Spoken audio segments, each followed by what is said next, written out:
Welcome to Minority Report, and I'm your host, Lachelle Smith.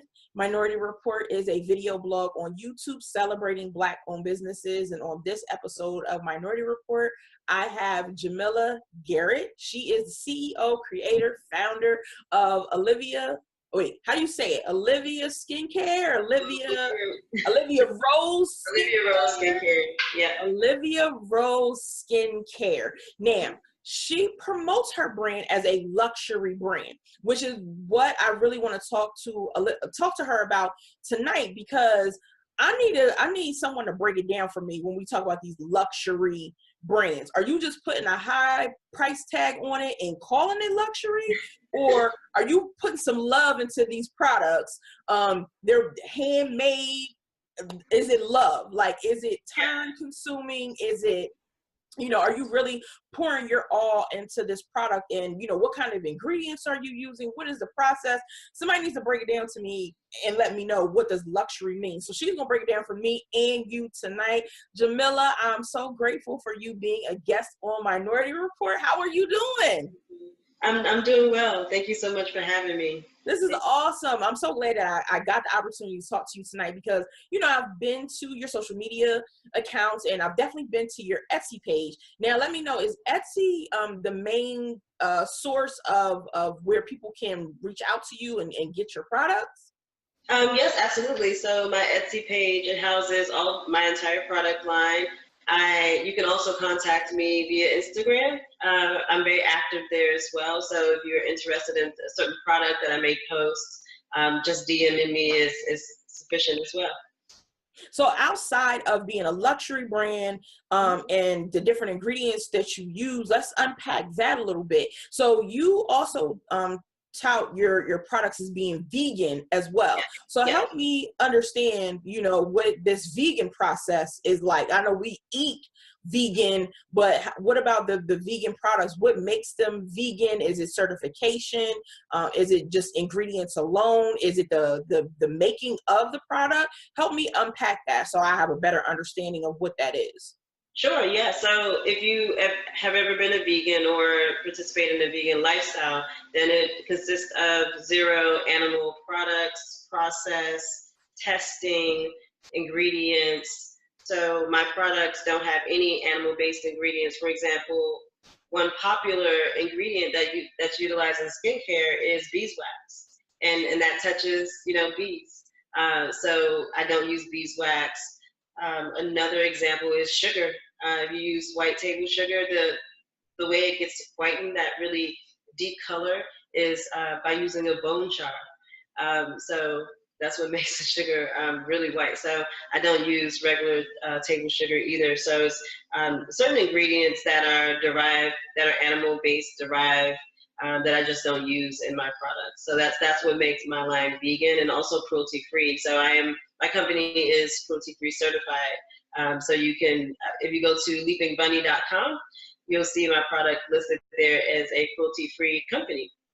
Okay, so if anybody wanted to do their homework, we have a website that we can go to confirm this is definitely cruelty-free and vegan as well. Like, when I think vegan, I just think, it ain't no pork in it, or there ain't no beef in it. And I'm like, that just don't sound right when it comes to skincare. But I'm glad that you broke it down for me, again, because I've been to your Etsy site and I've seen the different products.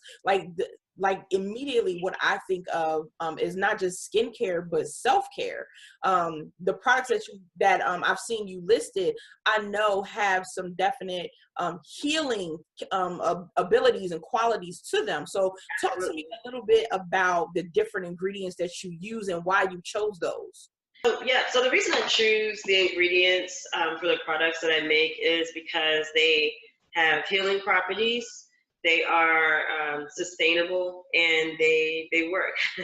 They improve whatever you're trying to improve. So if you're trying to attain a natural glow, then I have a product that will help get you there, help assist you.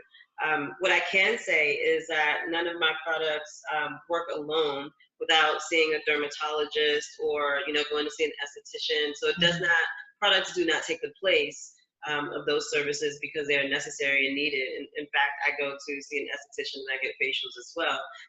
But still, in between those times, I still use a quality product. So the ingredients actually complement or should complement the process, the regular routine or skincare regimen that you use currently. So, for example, I use mango butter in my products, which is an emollient. So it helps lock in moisture, especially if you have dry skin like myself. Mm-hmm. So there's always a meaning. There's a method behind the madness, right? There's always a meaning. There's an intent behind every ingredient, and every ingredient is plant-based. It is infused. I use a lot of essential oils as well. So it really just depends on what the product is, what you're looking for in the product. That will determine the ingredients that are really activate once you apply them. So it sounds to me like you're very intentional about the ingredients that you use, because now I see like shea butter in like the last 4 or 5 years has become like the most popular ingredient to use in hair care and skincare. It's almost like everything now is infused with shea butter. And I'm just like, are y'all serious? Like, you just gonna throw shea butter in there? You ain't gonna think about it? You ain't gonna you ain't gonna test it or nothing. You just, oh, lip gloss, we're gonna throw some shea butter in here. Like, oh, conditioner, we're gonna throw some shea butter in here. And I'm just like, wait. Like, I think there's, other ingredients that we can use out there. Oh yeah, absolutely. And that is what really just attracted me to your line, some time ago when I first, discovered you on Instagram. That I found that to be very interesting. I'm like, I don't see too many products with rosemary in it, or I don't really see too many products with myrrh in it. It's like shea butter, coconut oil. Like I think those are common. Those are common, right? And I'm like, okay, I have a little bit of diversity in the products that I use. So like, because you're so intentional about the making of your product, so it's not just skincare but perfume, and you have a lot of other products that you offer. Talk to me about how you've been able to market it as a luxury brand, because again, especially like in the Black community, when we think luxury, we're thinking those high-end names. So we want our products to be, if we're going to call them luxury, we want them to be comparable to the the Gucci, the Prada, the the Italian names, the European names, the all that. Sure. So how do you go about really selling yourself as a luxury brand? Like, despite the fact that you're whipping this up at home, how do you market that? Sure, absolutely. So you first want to define what luxury is and what luxury looks like, and I really have a strong definition or a reason behind wanting to be a luxury brand. Is because of the diversity gap in the current market in the beauty skincare world. There's a gap with minority representation, and that is my intent on continuing to promote Olivia Rose Skincare as a luxury brand. And the reason and the way I'm able to market it is to really provide the education behind the process of what makes a product or a line or brand luxury. It's not about just having expensive prices, but it's more about taking the time and following an intricate process behind the creation, behind the research, behind the level of effort that's put into making a perfume or a scent combination or a feeling that you get once you apply a body soap to your skin. It's all intentional. It's one thing that I say is my products beautify your space, so that your space as far as yourself, your space as far as your dresser, so they're very pretty and they're clean and modern, in which I want to align myself with the luxury brands that also have that same look and feeling, and also it invokes that feeling within you. When you purchase them and you apply them to your skin, or you spray them on and you're able to, speak before you, verbally speak, you're able to speak via your scent. And that's how I'm able to just, market or position myself as a luxury brand. It's about the process behind it, and then also the feeling that evokes after you wear it, or after you put it on, or after you smell it. Like, I would like a product to have a lasting effect. Like, I want my perfume to meet me at the door before I get there, and I want you to still smell me when I leave. Like, I want it to be lingering, and that's just because I'm diva-ish, just a little, not a lot, just a little bit. But no, I want to leave. Like, I want to leave a lasting impression. Like, I want to make sure that you know that I was in the room, not just my presence and my attitude and how I carry myself and the words that I speak, but also my scent, like, as well. Like, I want you to, like, be following me out the door. Like, wait, don't go. So I think, if I give me a little bit of Olivia Rose, I might be able to do that. But I love the fact that you infuse your ingredients as well as your education into your product. Yeah. And I think, presentation speaks volumes to what we consider is luxury. When you go to spend maybe $12 or $13 at Bath and Body Works, and it's coming in a plastic container, versus the luxury brand where it's in glass and it's wrapped in a ribbon, and it's been tested, it's been certified, it's been approved, and the ingredients are not just shea butter. I think that I personally think that matters when it comes to being in a luxury brand. So because you are a luxury brand, you have been featured in more upscale magazines. So you've been in GQ, you've been in Vogue. Talk about what those experiences have done as far as enhancing the marketing and the branding yourself as a luxury brand. Sure. So yeah, I've been featured in British GQ, Vogue, and Glamour, all in the past few months. It's been very exciting to be featured in those, especially since it's exactly what I set out to do. So I've been in business for 2 years by myself. So I do everything from packaging, testing, innovation with ingredients, mixing, everything. So it's been I've been sort of on cloud nine since that has happened, to be recognized in magazines of that caliber, being a small female Black-owned business. It's been pretty amazing. Yeah. So it's definitely helped my platform here in the U.S. I have had an increase of orders, international orders globally, based on being featured. But it's really helped provide just a higher platform for myself as far as getting closer to attaining those goals that I want to achieve, and close those gaps. So really, to me, that even though those are huge fashion magazines, in which I've loved and I've always been into since I was a little girl, it's just the beginning. It's just a start, and it's a big jump, and I'm excited and appreciative. But I have a long time to go, a long way to go. That's all right. I'm here for all of it. So, you've been on the larger platforms. You're here on Minority Report. I appreciate everything that you're doing.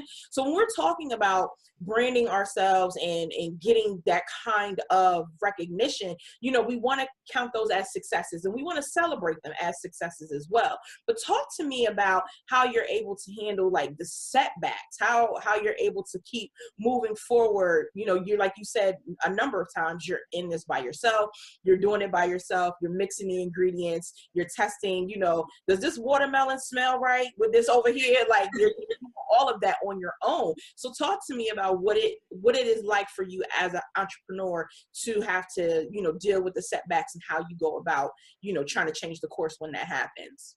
Sure.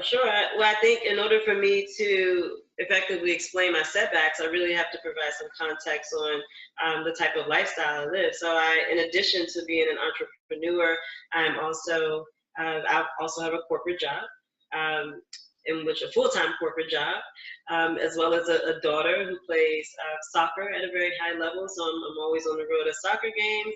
So it's a balance of everything, right? Corporate life, being a mother, just being a woman, and having a business, running a business that I invested in fully, 100% fully invested in my business. So I don't have investors or sponsors or anything like that. So that's the context of my lifestyle. So there's setbacks on this unlimited setbacks. On balancing a calendar, on, trying to manage multiple calendars, trying to determine on when I can do a vending event, versus going to my daughter's soccer game.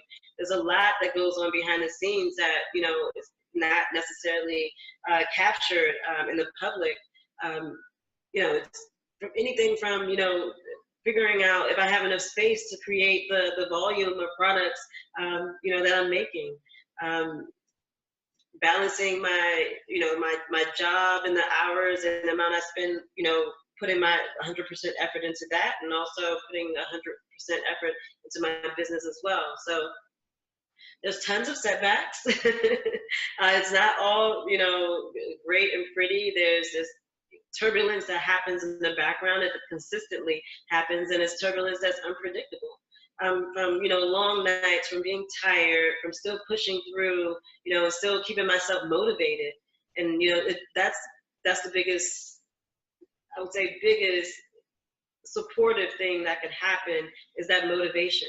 So ensuring that you build a community of people who consistently motivate you, where that energy is shared, and that you are motivating as well.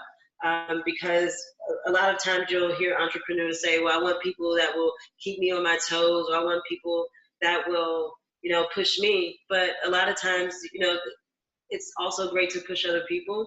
And it's also great to be that champion for other people, because you will have business relationships that you have to foster and that you have to continually grow so that they're sustainable. So it's not only about, championing it, having someone champion you, but it's also about pushing and developing and championing other people as well, so that it's an energy, shared energy of space. I mean, I love your response, because I feel like, being in this tribe of mommy hustlers, right? We do it all. And a lot of our motivation is self-motivation. Like I tell people all the time, these bills don't pay themselves.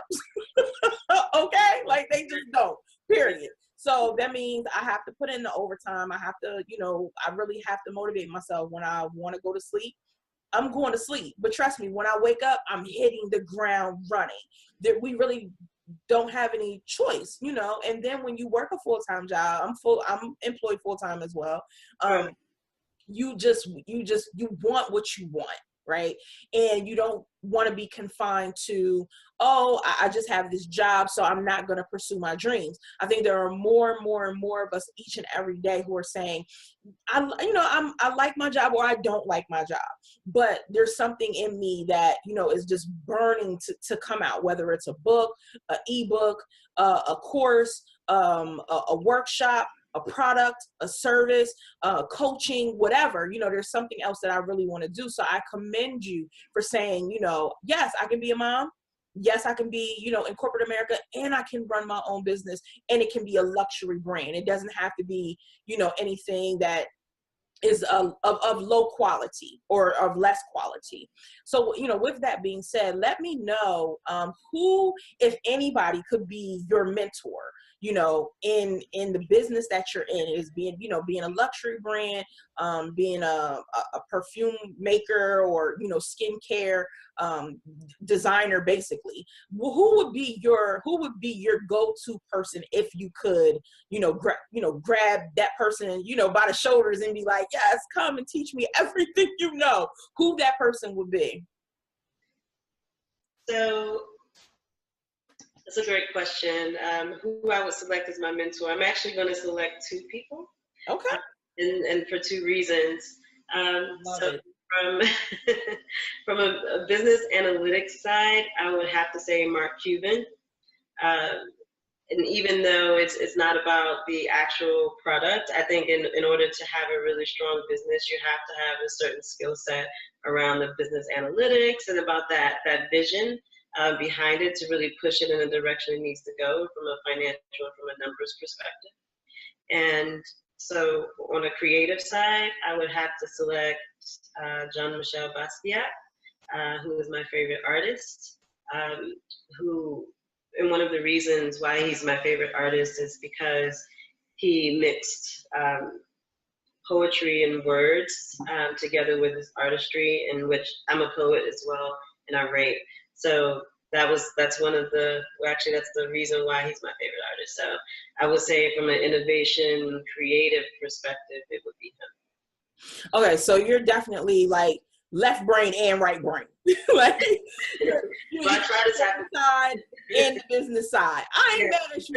Well, I have to do it all myself, right? So I have to be business analytics, and I have to be that creative, innovative person as well, that creative side. So, in which I enjoy a lot. So it's fine. Okay, I love it. So now I want to know, as we get ready to close out, tell me, what is your number one seller? Like, what is the one product that people just seem to like not be able to get enough of? It's the one thing you're making all of the time. Which product is that? That product would actually be my Rose and Hibiscus Toner, which is also featured in a few of those magazines, Glamour and I believe Vogue as well. It is my number one seller. I just increased the size of the bottle, so it's a little larger than my previous size. It is refreshing. It has hibiscus extract along with rose water, aloe. It also has a little bit of argan oil for moisture, but it's very refreshing. So it's, the way you use it is after you cleanse your face, you want to spray the toner on it because it actually it helps even your complexion.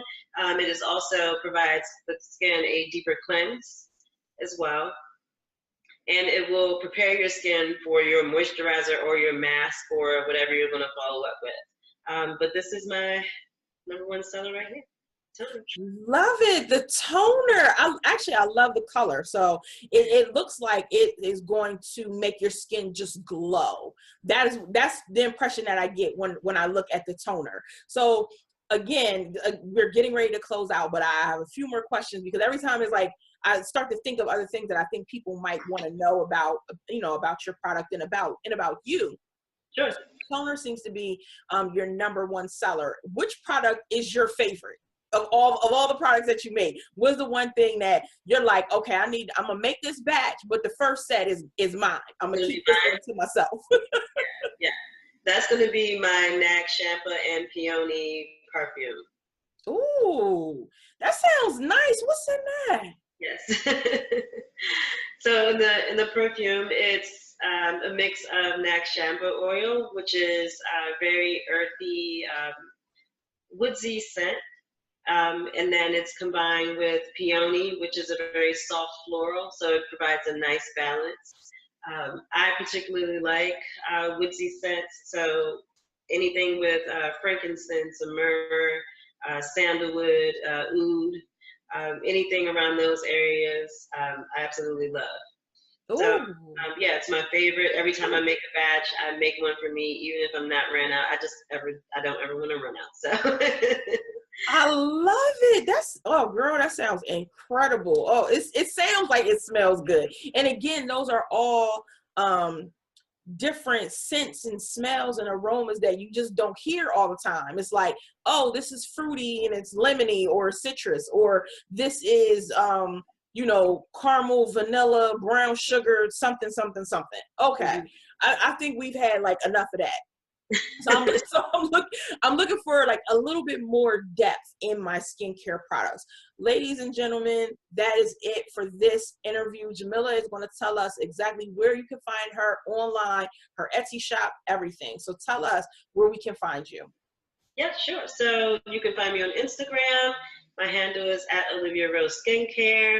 I also have an Etsy page. You can search there at Olivia Rose Skincare. You can find me there. You can also find me on Facebook, Olivia Rose Skincare, and I have some big exciting news coming up soon. I can't wait to share with you. Oh, come on, girl! Now you can't come on my show and keep secrets. I don't know but you know what? It's all good. I'm gonna let you have that one. You keep the secrets. Now I think I got an idea what it could be, but I ain't gonna spill the beans. I'm gonna let you go on ahead and do what you do. So that means if you want to know what's coming up soon for Jamila and Olivia Rose Skincare, you are going to have to follow her on social media, period, point blank. And if you have watched this video and you cannot gather that she knows exactly what she's talking about, something is wrong with you. Period.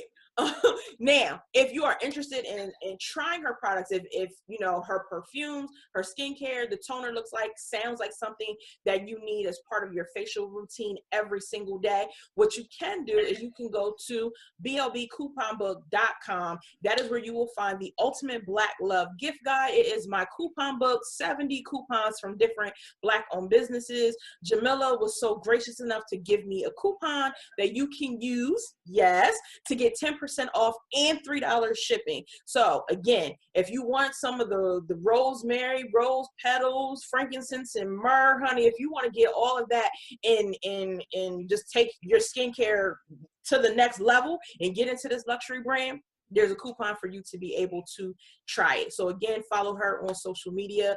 Go ahead to blbcouponbook.com. I thank you so much for tuning in. Jamila, I thank you so much for being a guest. I appreciate you. I know you're going to be back when you get that secret out. I'll be back for sure. Come back, because I want to be able to tell people exactly what you got, you know, what else you have going on coming down the pipe, so we can get into it and support you, support this Black-owned business. This woman is doing amazing, incredible things, as well as being a parent and an employee all at once, and still able to give you a quality product. That's all I'm going to say for now. Thank you thank you so much for being on Minority Report. Thank you for tuning in. If you have not subscribed yet, please click down below one of these red boxes somewhere that says subscribe. Do that so you do not miss another interview, another product review. You want to tune in to everything that is going on the Minority Report featuring Black-owned business YouTube channel. Thank you so much for tuning in, and we will catch you next time.